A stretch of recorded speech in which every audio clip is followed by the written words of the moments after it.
Alright, hey everyone, welcome back to the channel. Going to be taking apart this 2004 Sportster 883, getting ready to build the chopper. Alright, well, let's just get this thing going. Let's do it.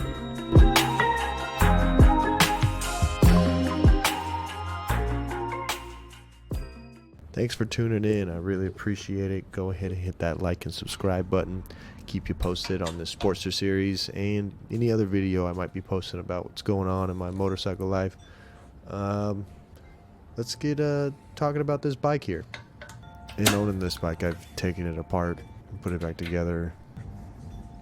I don't know how many times. Not the engine or anything, but definitely the seat and fenders and tank and handlebars, and I had fixed the clutch and changed the pegs and fixed the brakes and stuff. So I was like, you know what, let's just forget the manual and just do things our own way. So it's kind of what this process is. I'm going at it.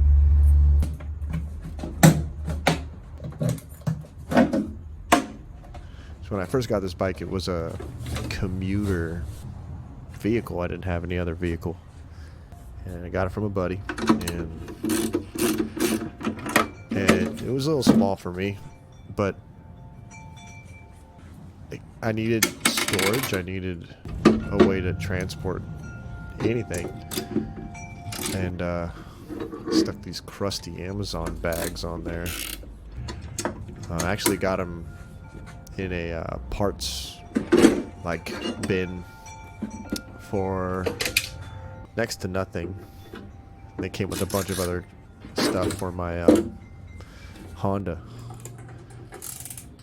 Funny enough, I first put them on the Honda and thought they looked goofy, so they ended up here.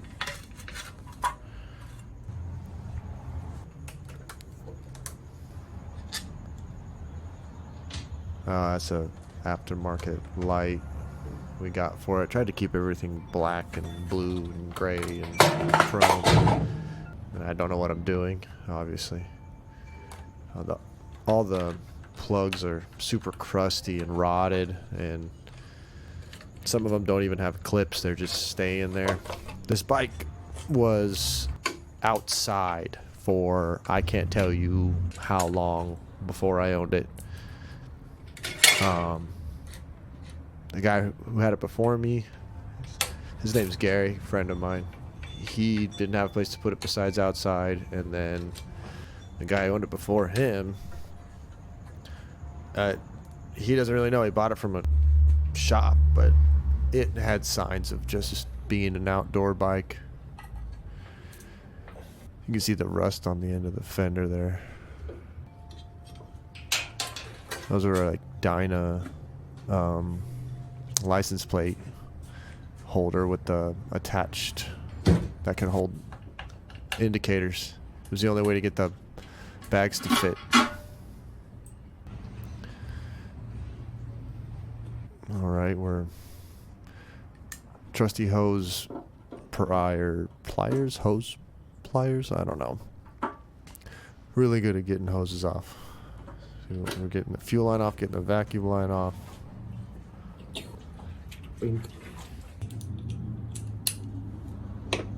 Getting rid of that dented tank. And I think at this point in the editing process, I figured out we could speed up time, so save me some editing.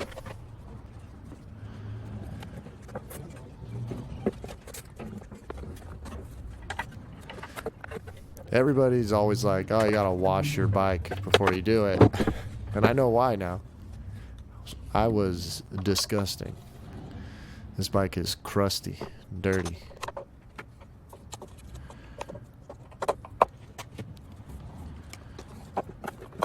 There goes the fender.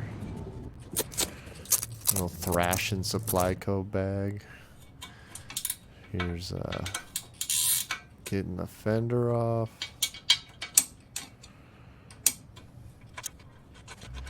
traded out the chrome sliders for these black ones. And now I wish I would have kept the chrome ones.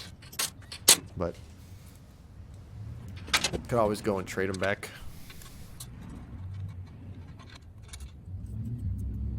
I don't know, I think for right now I'm going to keep the 39mm front end, but we're going to... I want... I don't know who's we, but I want a Springer.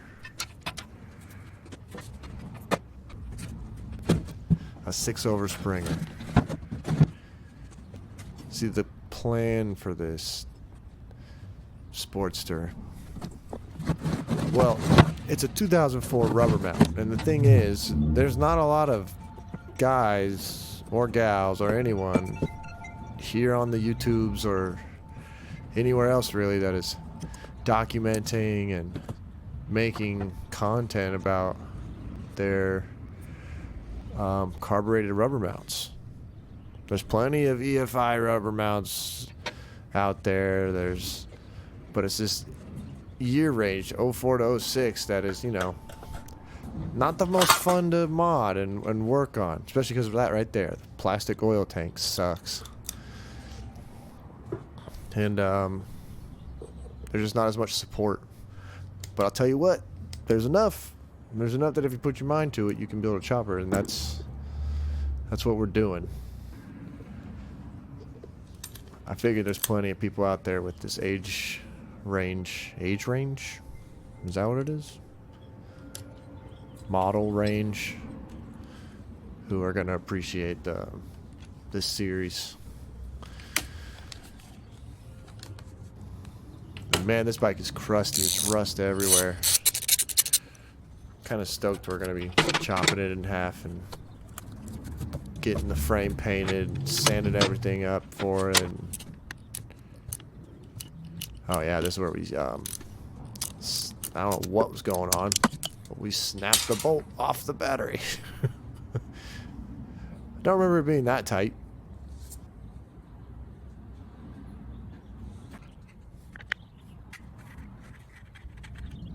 Here I've been running this air cleaner. It's just a Screaming Eagle air cleaner without the cover. It looks cooler without the cover.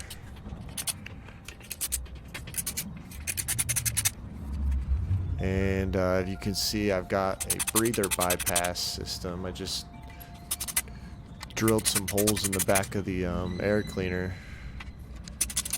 and ran some fuel line off the breather bolts, backing around with some grommets and down to like a T fitting, a little nasty plastic T hose, and a auto parts store filter.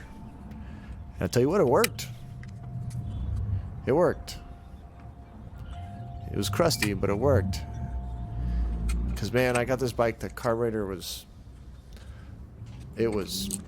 trash. This thing needed to be rebuilt so bad, and I had no idea what I was doing on carbs back then. I rebuilt it like 3 times. I ended up saying, screw that. Got an HSR Mikuni 42, but it was too big for this engine, and it was tuned improperly also. And then I tried to tune the Harley one again, and I ended up drilling too far into the air fuel mixture screw thing and ruining the carb. And yeah, that's a China carb, but now I know what I'm doing. I got a jig for the float bowl. That was really the big problem, the float bowl.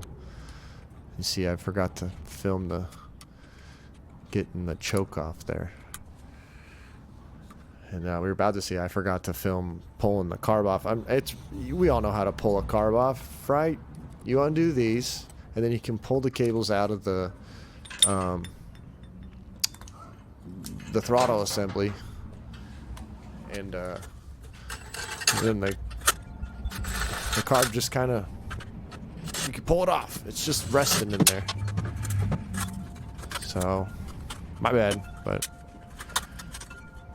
this part was annoying. 50 million hose clamps for each of these exhaust covers. They used to be chrome. I'd painted them with like engine paint.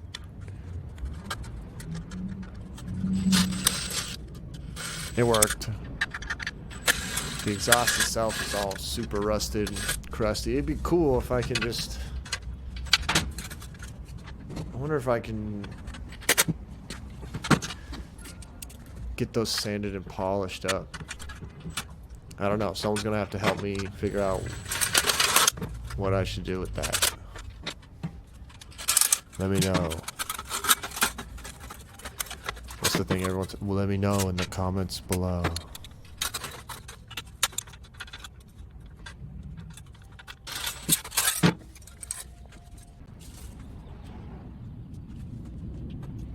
I live in California, so getting an exhaust is not the easiest thing. I was thinking about building my own. Bought a welder, a little 120 volt welder. Sure, it can handle the task, but I don't know what I'm doing. You'll see a lot of me on this channel is me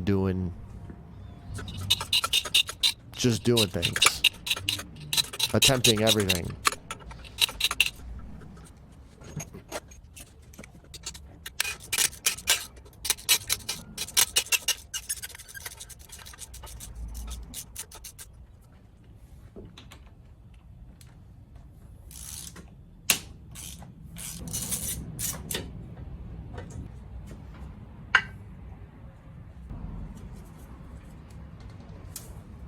There's only one bolt holding that exhaust on the bracket there. Well, I just realized if I was going to keep that exhaust, I did make a bad move. You'll see in a little bit, I didn't have something that could get the bolt that holds the bracket on, that's in between like the exhaust mount bracket and the primary the sprocket cover. So I busted out the cutoff wheel and I just got rid of it.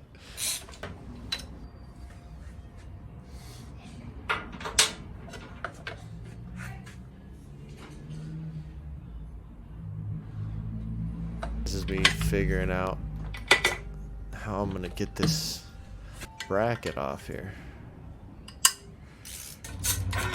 And putting it on the back burner, moving on to the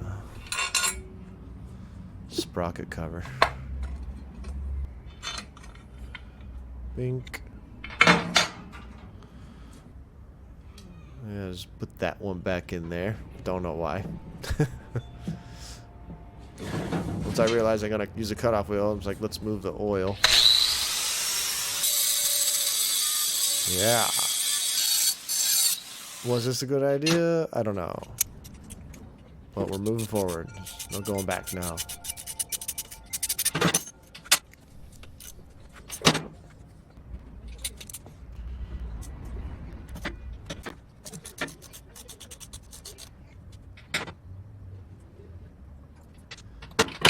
Oh yeah, getting the rear master brake cylinder off. Rear master brake cylinder? Yeah. See, I feel like I should have like bled every fluid and done everything right, but you don't have to, right? That's just kind of what I'm showing you, is that you don't have to. It might be messy, it might be a little chaotic, but I've got everything organized. Up on the workbench behind the bike, there's a bunch of bins and kind of keeping as much as I can and organized. But having to stop and record is already one thing. Then to stop and read a manual is, yeah, I'd lose my mind.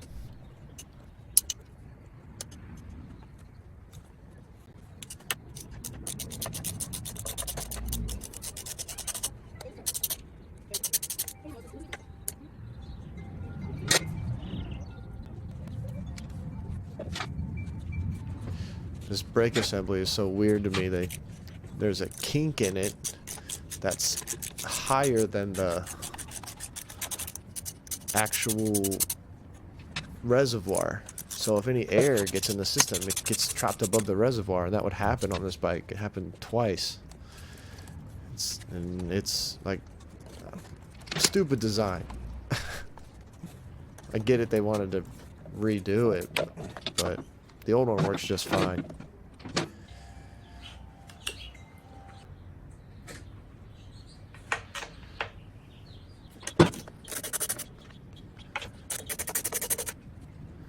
Just getting the oil tank out. I'm pulling off the hoses over there. Just in the zone, didn't want to move the camera. Pulling out the fuse relay.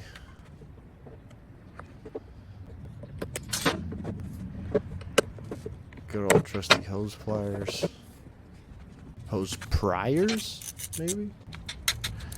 Or getting out the battery box. I think I pull out the TSM there, turn signal module, and looking at it, I had no idea what it was. All I know is I gotta get rid of this. That's gonna be another big thing here. Minimize the wiring down to a whole new ECU. I think I'm gonna use the product by Thundermax. Alright. Let's stop all the noise. This video is only like 20 minutes, but I think I was out there for maybe like 8 hours.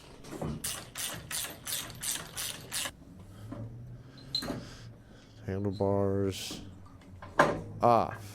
Realizing the clutch and front brake are still connected.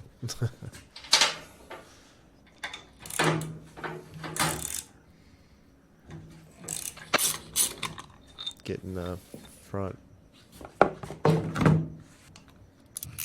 Getting the derby cover off. By the way, putting that derby cover and O-ring on, always a pain in the ass. So,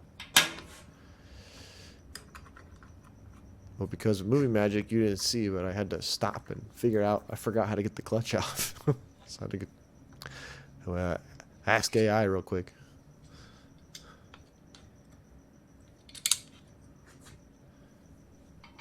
And then get this clutch cable pulled out of here. And there's a lot of metal shavings on the end there, so I was hoping I didn't strip it out. Gonna need another one. And that'll suck. But oh well. I don't know why I didn't take the brakes off. Like the calipers, and left them on. For another video, I guess. Got the speedo off.